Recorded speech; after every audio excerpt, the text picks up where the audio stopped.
So real quick and easy guide on how to propagate your Quaking Aspen seedlings from their shoots.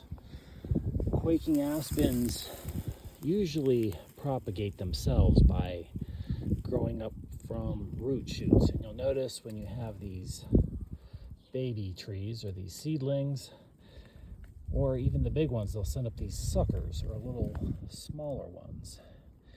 And this particular species is really easy to root propagate. If you want to increase your number of Quaking Aspen trees, they grow really quickly.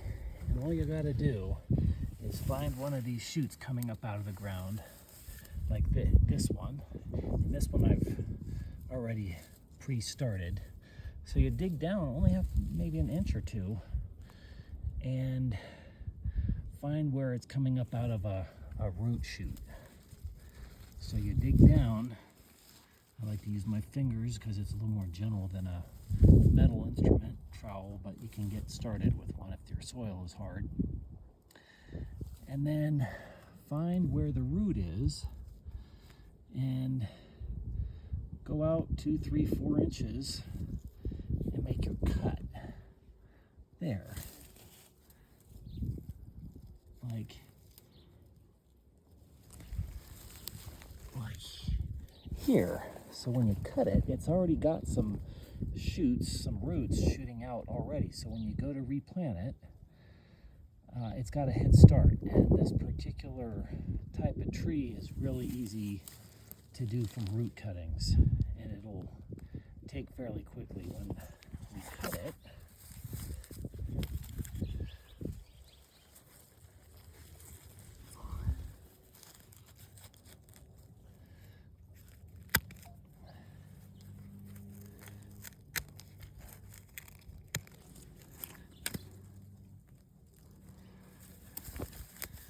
Try to cut it down so there's some roots dangling to give you your head start on your new tree. See all these smaller ones? Those are good. You want to try to preserve those as much as you can. So here's a root right here. I'm going to cut it down there. And there. There's one more.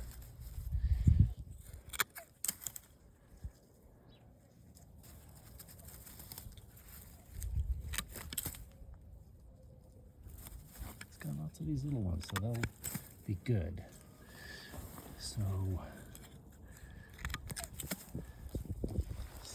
see how that's a good one. Put it in some water in a watering can or bucket until you get to your new site.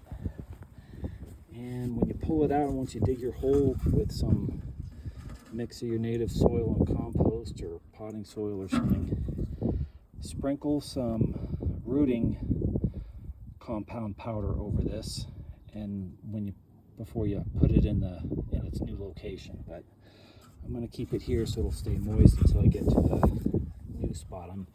This is in my backyard, and I'm going to move it to the front yard. Start a new one there.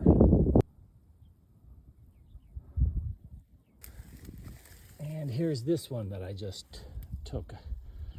I couldn't do that and hold the camera at the same time, but I think you get the idea. If the bottom of it looks like that, you've got a good start. So put it there, keep it wet. All right, so we've got our hole here in our new location, and see that guy, sprinkle some of this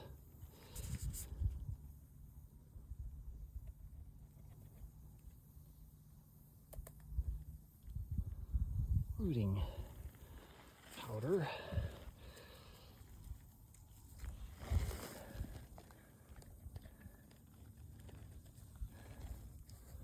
All over. over it.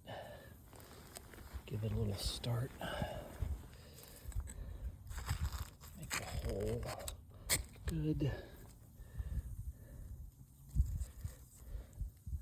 Let's see, now the wind blows this way, so I'm gonna kind of nestle it in here.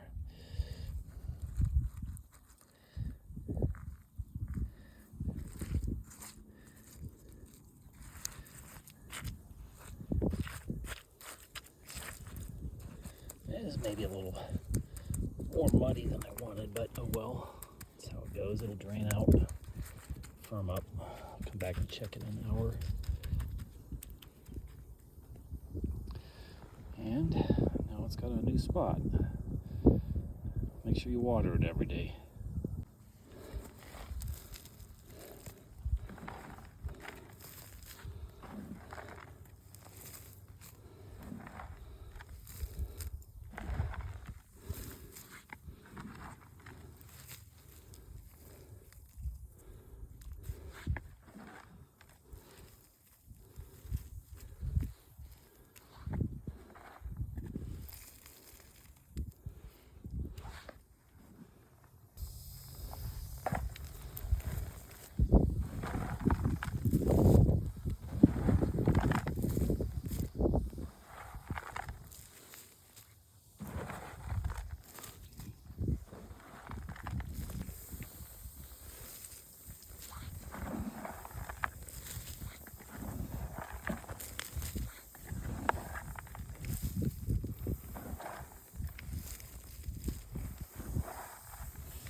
This guy is real little, so I'm rolling the dice on this one a little bit more, and if it doesn't work, it doesn't work. We just try again.